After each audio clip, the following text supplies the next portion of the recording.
What's up, everyone? Welcome to the Daily Effect. I get a lot of DMs every day, and with my busy schedule training my fighters, it's hard to answer all those DMs and give you the answers to your questions every single day. So I thought I'll try to come on here once a week and answer those questions. So we're going to get right into it.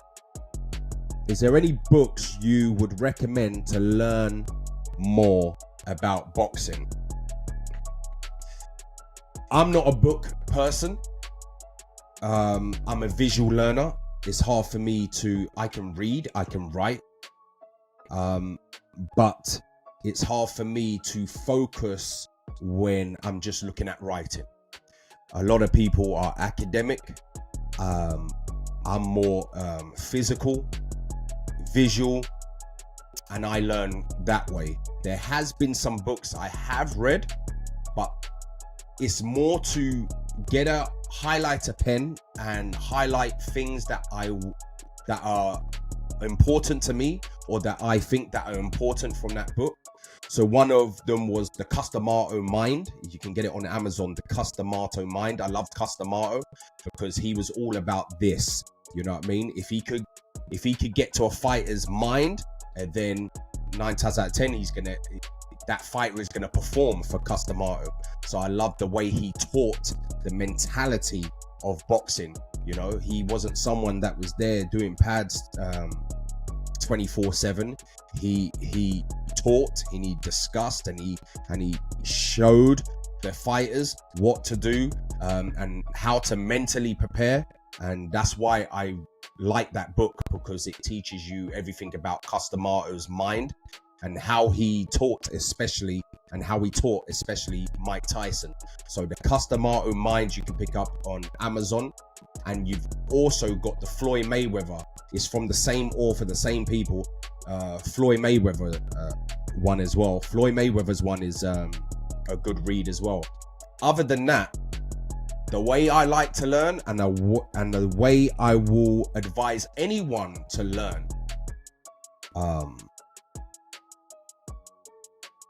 the way I would advise anyone to learn boxing would be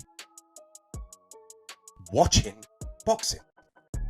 You can't get no more bigger education than actually watching boxing. I just watch it in general. It's not like I come home and I'm like, you know what, today I'm gonna put on Floyd Mayweather. No, I just let my mind work its magic, and just whatever I feel like watching, it just naturally happens. I just love boxing. I love boxing. If there's a boxing show on, I'm gonna watch it. If I'm on YouTube and there's recommendations, I'm gonna watch it. I love watching. I don't just like watching fights. I like watching interviews, because I like going inside to the boxer's minds, a coach's mind. I like to see things from a different perspective. Boxing ain't just about, people punching on the pads. There's a philosophy in boxing that you have to tap into. It's not just about putting on a video and watching a coach just do pads with someone. That's not how I learn. I appreciate it, but where I learn is watching fights, because at the end of the day, my fighters are getting in the ring to fight. They're not getting in the ring to do pads. They're getting in the ring to fight. So where I get my knowledge is from watching fights, because I want to watch real situations, real fighting situations and scenarios, where their feet are placed, with their hand placement. Can they get hit from that distance? Their range, what they're like with their backs against the ropes, or if they're trapped in the corner. The jab, the feints, the level changes, the manipulation, the poker face, their body language. Every detail is going to be in fights. I can't see that stuff by just watching someone do pads. You know what I mean? I'm like really deep when it comes to boxing. Like I can understand a fighter so quickly. If I was to meet a fighter tomorrow, I know what they're all about after 1 minute of talking to them. You understand? So I love to watch fights. I love to watch real life situations in the ring, scenarios, when they go back to their corner, how they're feeling, how their coach is talking to them. They're the things that I love, and that's where I get my knowledge from. And as I said, the other thing I love is watching people's interviews, watching the day in the life, you know, going behind the scenes of their training camps, because that's where you feel, that's where you see the real stuff. Like when you see someone posting up some pad work, yes, it's great. Like I post my pad work, but that's, you're not going to see everything through pad work, and I like to see the real stuff. So I like to get into the fighters' minds. I want to know them. I want to understand them. You understand? And that's what makes me follow a fighter or follow a coach, you know? And this is why also, like recently I took one of my fighters to New York twice within a few months. And the reason why I like doing that stuff is not only for my fighters to gain more experience and to get the best work from sparring and stuff, but it's also me as a coach. Yes, I'm a great coach, but I'm not one of these coaches that think I'm better than anyone else and I don't need to learn even more, you know? So I like putting myself in places where I do learn and I gain more knowledge from the sport.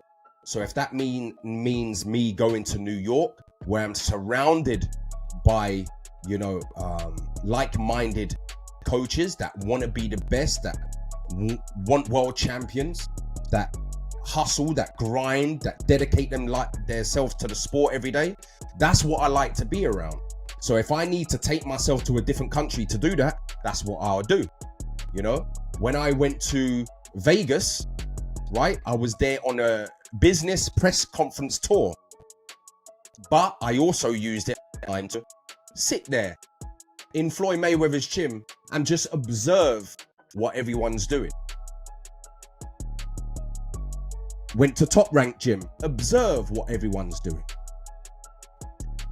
I went to LA and I spoke to Freddie Roach for about 3 hours.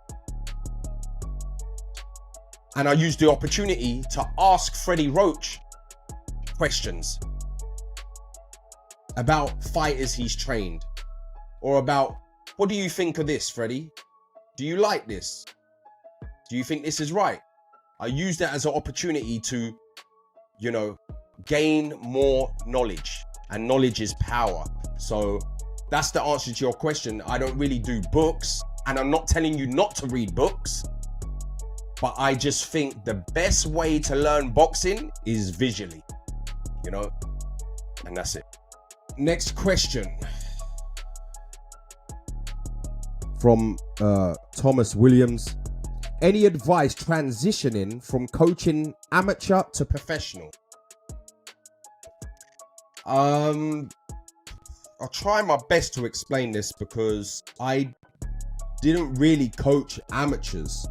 I mean, I've done it for a little bit in the beginning when I first started coaching, but it wasn't for very long, because the expertise I have in boxing and the knowledge that I have in boxing, I wanted to give that to professional boxing, because that's where I wanted to be as a coach. I want to make world champions. And the only way I can make world champions is if I became a professional boxing coach. But there are amateurs I have taken on along the way. If I see something and it's someone I want to work with long term, with the view of them turning pro with me one day. So I've got this one girl, and actually she's in the semi-finals and finals this weekend, Aviana, and she is someone I took a liking to. I could see something in her, and that's the key. When with fighters, I have to see something in them. And I'll get to, you know, the details of the mentality I like to see from a fighter later on, but I have to see something in them. I saw something in her, and she's an amateur boxer. Then I've got my son, who's an amateur boxer. Now, in this country, my style of coaching is American style of coaching. That's the culture I have. You know, I've got family in America, so I've been built up on the American culture of boxing. That's my style. But I'm based in England. And in England, the amateur boxing the system is way different to American system. The system in America, they're building your mentality. They're molding you to be pros from as little as 8 years of age. Even when it comes to hand wraps, they're wrapping your hands like a professional fighter. You're not wearing the little cotton wraps like they do here in England. You know what I mean? So I'm talking about from 8, 9, 10 years old, they're wearing professional wraps. So they're building that mentality from young, because the whole goal is that one day they're going to be professional. And I actually think that is the right way. If I was to have one criticism of the amateur system over here, is the amateur system. So let me tell you about the amateur system. The amateur system over here, it's more on your toes, in and out, forward and backwards. That's the amateur system here. And when I was an amateur, because I'm molded on the American style, and my style was an American style, naturally, I respected the coaches, but I hated coaches telling me to constantly have my hands up, moving forward and backwards in straight lines. I just didn't like it. I got hit more doing that than when I done my natural style. There's nothing wrong with that style in phases, in different moments. But I think what's wrong with the amateur boxing in this country is they just stick to that system. So when you transition into a pro, is very difficult.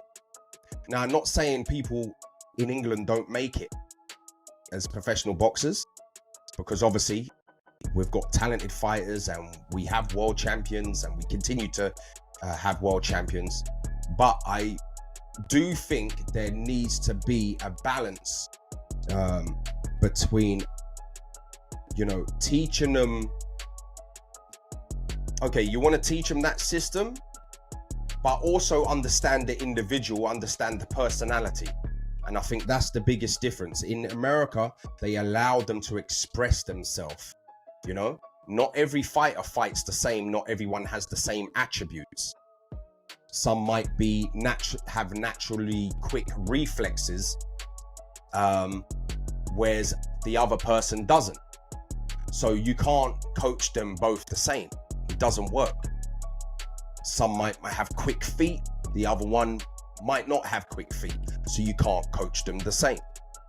Do you know what I mean? And as I said 100 times, you can't turn a Golovkin into a freaking Roy Jones. And you can't turn Roy Jones into a Golovkin. But they're still great fighters. They're still great fighters, just different. And I think that's what's missing in England. In England, in the amateur system, they're not looking at the personality of the individual.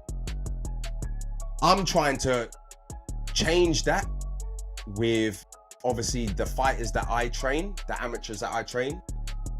But I'm mindful as well of the system over here. So I try to have a nice balance. With my son, for example, I have to understand that the system over here, what it is, I have to understand it. So he's getting wins, but I'm also teaching him, this is the way, this is how it should be. You understand? For you. And that's the biggest difference. I think a lot of amateur clubs, they need to change it. And the only way it's going to change is if you get an amateur boxing club, let's say a brand new one, they have the same kind of philosophy as me, where they understand that not everyone's the same and you have to adapt. I think you need someone with that kind of mindset to start an amateur boxing club. They get like-minded coaches with that same kind of vision, the same way of teaching, and bring up the new wave of kids. And I think that's how you're gonna change the little bit of the system. Obviously, when you get to elite level over here in amateur boxing, yes, they start going into their own kind of way of, they allow them to be a bit more free, but 9 times out of 10, they don't allow them to have the freedom. And I think that's wrong, because not everyone's the same. Not everyone has the same genetics. So you can't train everyone the same. It does not work like that. So it's hard for me to give advice when it comes to transitioning from coaching amateur to professional. I can only say what I do. And what I do, I try to have a balance. Over here in England, like I said, they've got a certain way, a certain system. It's not the way I like to teach. It's not my system. I'm a pro coach, and that's the thing over here. Over here, everything's separated. You got pro and you got amateur. You got amateur boxing club, and then you got professional, you know?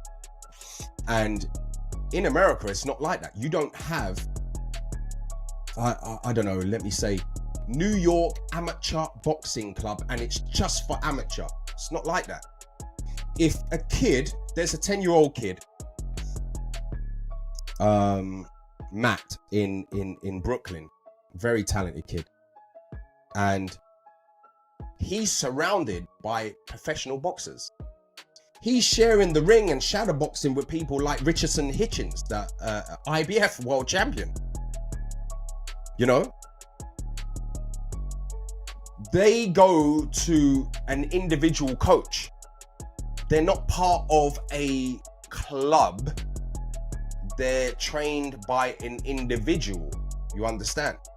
And that individual is given the time and the attention that they need. Whereas over here in England, it's hard to give kids the time and the attention because it's an amateur boxing club with 30, 40, 50 kids inside, and they all need the coach's attention, which means you don't get enough pad work, you don't get enough one-to-one tuition where a coach is drilling them repetition time and time and time again.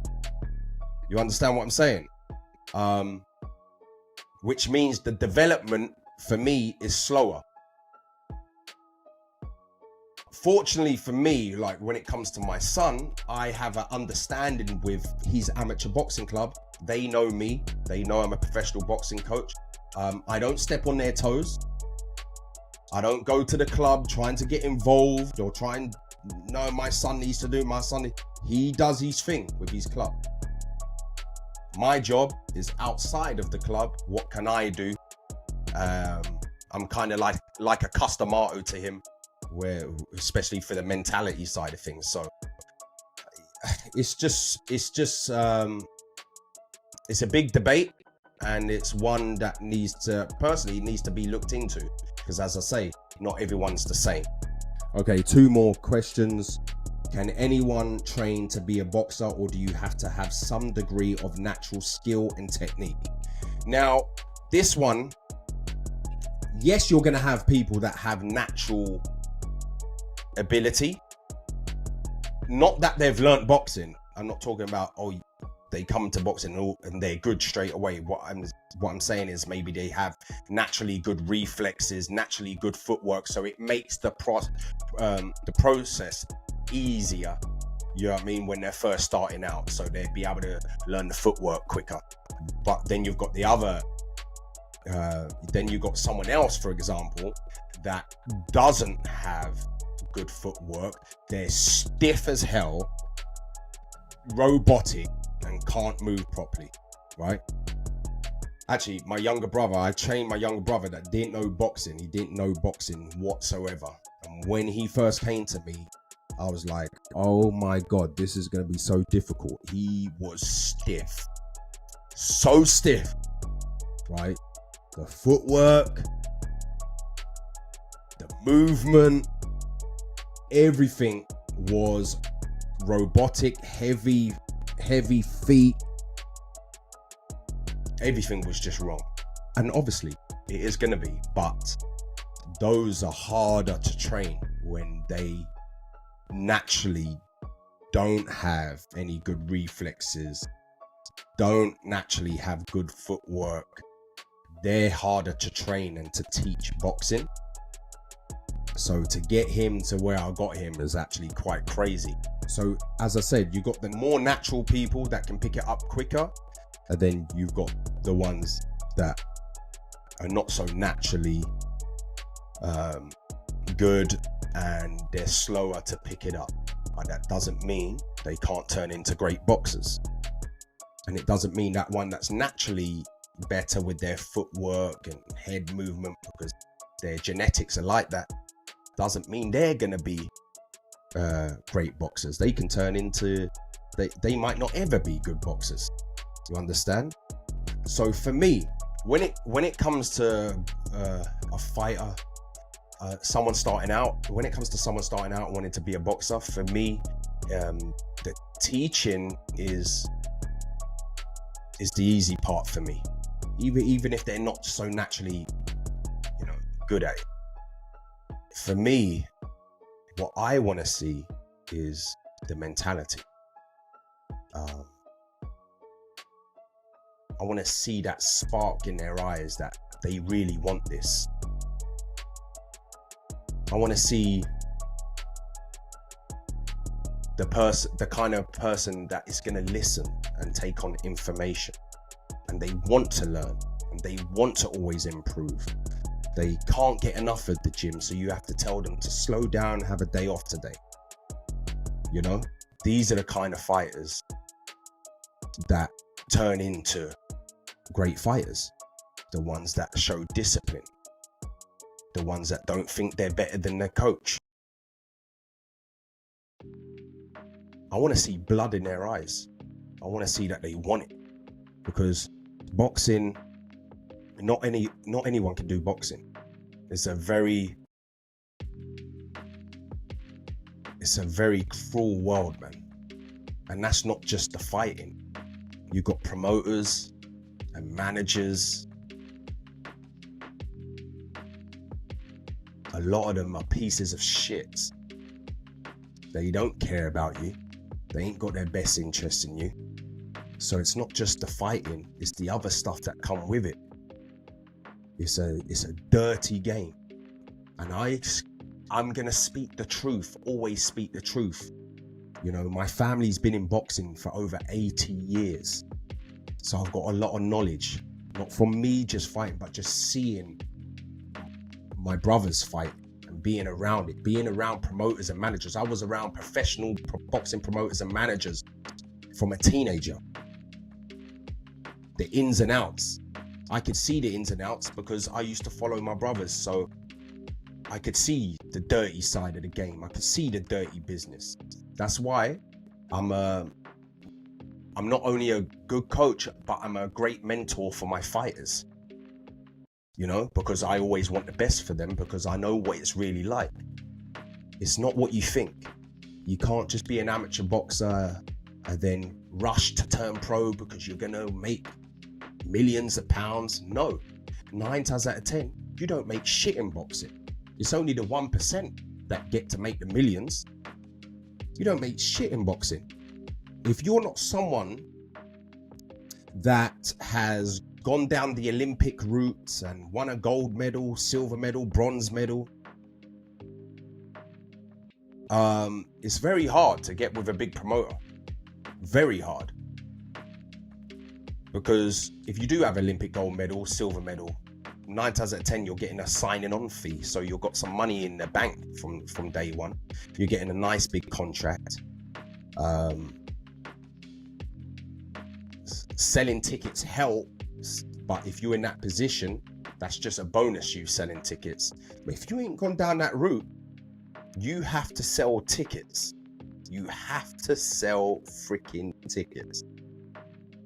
And then it's so hard to sell tickets because you got to remember, for all these people that are rushing to turn pro, thinking they're going to make money, if you haven't gone down the Olympic route, or if you ain't some freaking 3-time, 4-time national champion, or if you don't know someone that knows someone that can get you in the door with these big promoters, which is another way you get with promoters, let's be honest, you could have rubbish fighters getting contracts with big promoters that don't deserve it, but because they know someone that knows someone that can get them in the door, that's how they get it.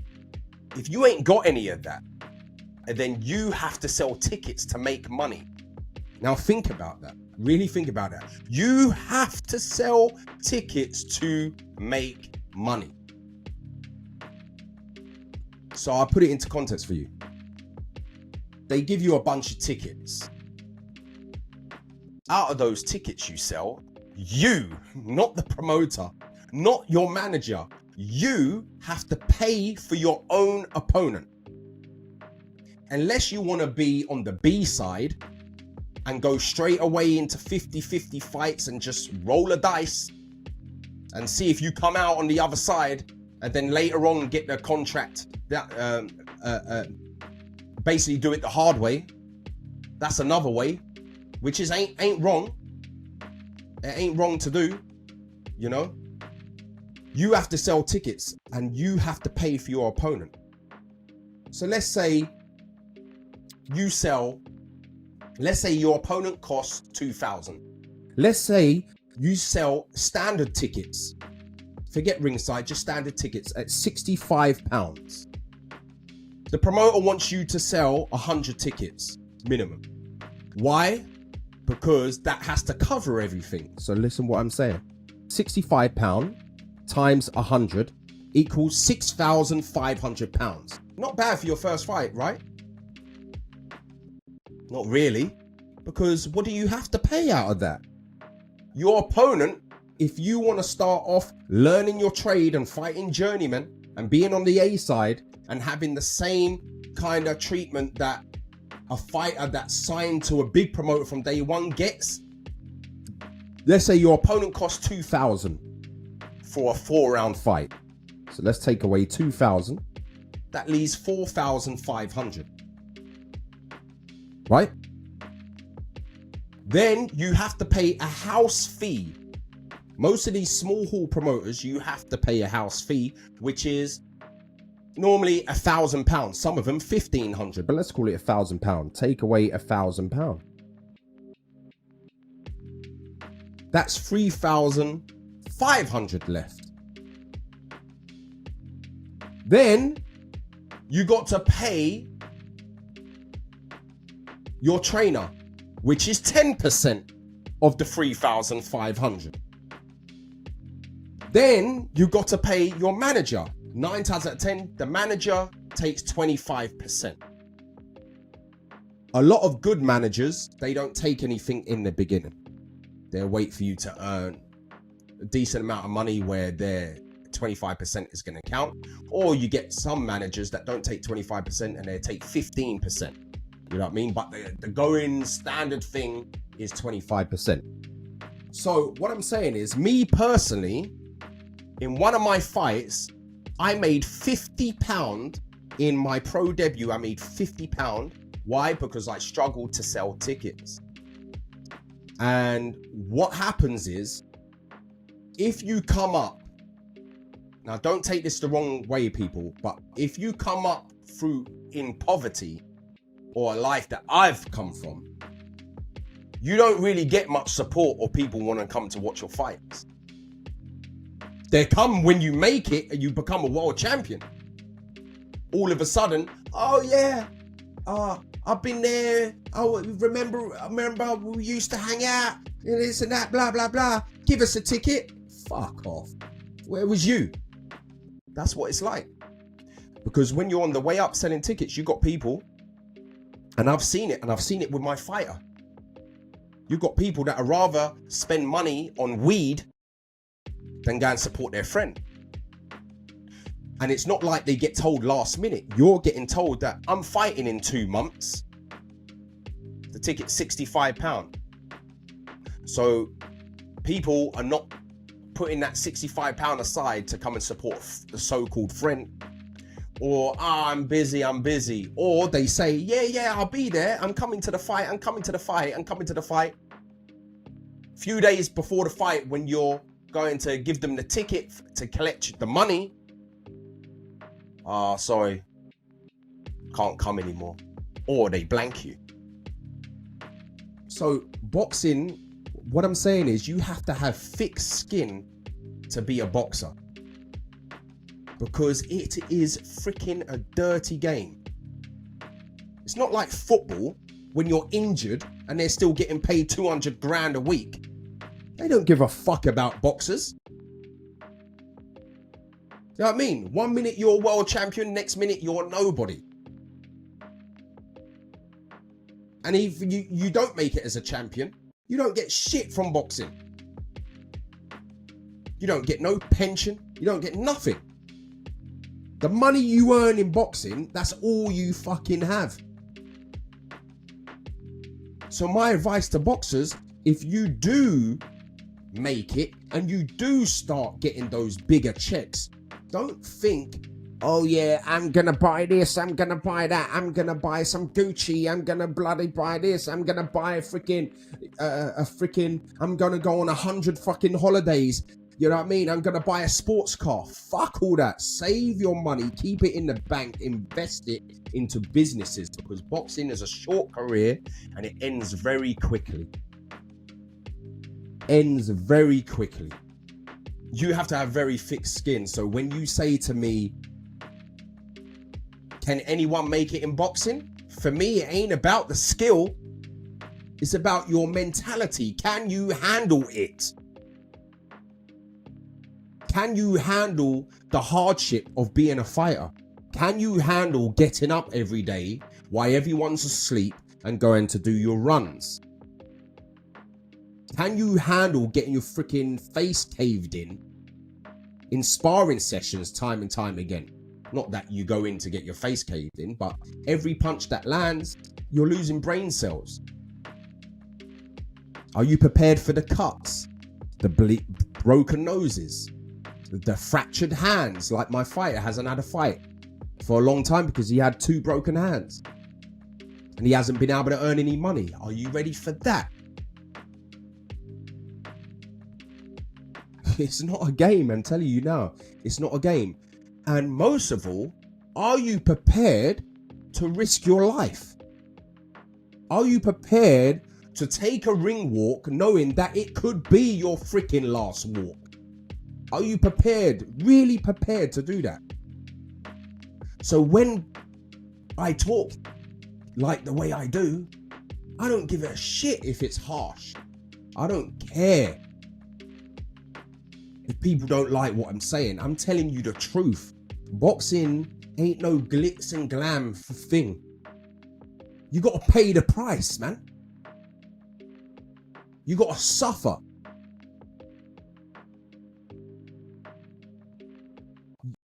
And if you ain't willing to suffer, don't enter a boxing gym. Don't put yourself through it, man. Because that's when you are ultimately risking your life to the highest caliber. You're risking your life because you're going to come across someone that's very hungry, that's very disciplined. They might not be as talented as you. They might not have the flair, the skill. They might just be a simple guard up, walk you down fighter, but they've been through fucking shit in their life. They've suffered before they even done boxing. From the moment they're born. Not enough money to eat. Nowhere to sleep. Sleeping on the streets. Whatever it may be, 9 times out of 10, if you listen to a boxer's story, that's what it's going to be. And they're going to come along and that person is going to freaking cave your freaking face in. They're going to take you to a place that you do not want to be. And then you got to ask yourself, do I actually really want to do this? That's what you're going to ask yourself after you get a beating. And that's why it pisses me off when I see boxers, up and coming boxers, yeah, especially amateur boxers, what say they want to be a bloody world champion, they say they want to turn professional one day. It pisses me off when they cut corners. And they think people are stupid and they can't see that you're cutting corners. You can't cut corners because it's going to come back to bite you in your freaking ass. You got to grind, man. And these days, you've got kids that want to box that are raised in a normal household. Loving family. I advise you, those people, those kids, you better put yourself in some freaking hardship. You better start suffering and understanding what pain is. Because those people that haven't come from a family, a loving family, that haven't had that life, that suffered abuse, that have suffered so much, that haven't had a bed to sleep in, haven't eaten food out of tin cans every day. Man,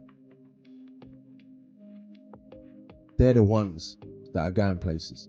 So it's like my son, I say, you got to put yourself in some hardship because you got everything. You got everything. So if you want to make it, you got to put yourself in some freaking hardship. You got to suffer. You know what I mean? You can't do everything your friends are doing.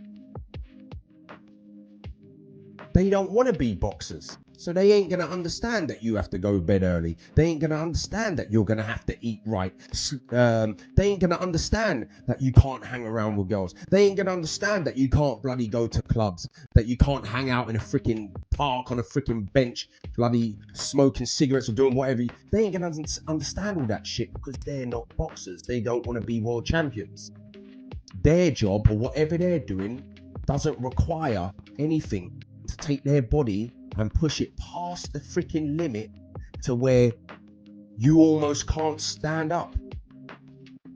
Their job doesn't require that. You have to be different to be a fucking fighter. You have to be mentally ill to be a fighter. So that's why I'm so relentless as a coach. That's why I'm so dedicated as a coach. Even when there's bad moments in my boxing career as a coach, I always bounce back. Because what else am I going to do? Am I going to just sit down and cry about it? I've got up every single day of my life through all the traumas and all the hardship. And I'll keep doing that until I make world champions. And the pain and the suffering that I've gone through since 2 years of age, that's what helps drives. Like I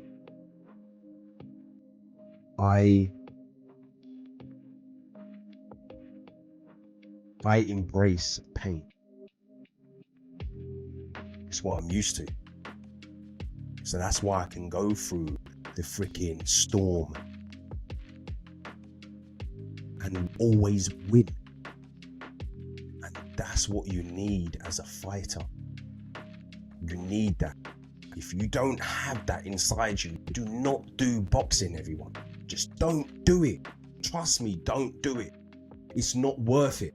You're wasting everyone's time. If you want to do it for a leisure hobby, that's different.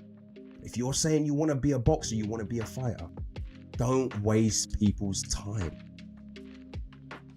Because it ain't about the skill. That plays a big part of it. But it's the mentality that you need to be a world champion. Are you willing to go to places that no one else will ever dare dream go? Are you willing to suffer? Because if you are, Then when you add that to the skill, then you're freaking gonna be unstoppable. And that's all I got to say. And then the last question, someone asked me, when is mine and my brother's gym, Trenchtown Boxing Gym, opening? You will see updates. You know me, I always post on social media. You're gonna see when the gym is opening. We're getting it ready now. We're preparing it. We want it open next month. So just keep an eye out for all the updates. I'm Daily Prowlers, The Daily Effect.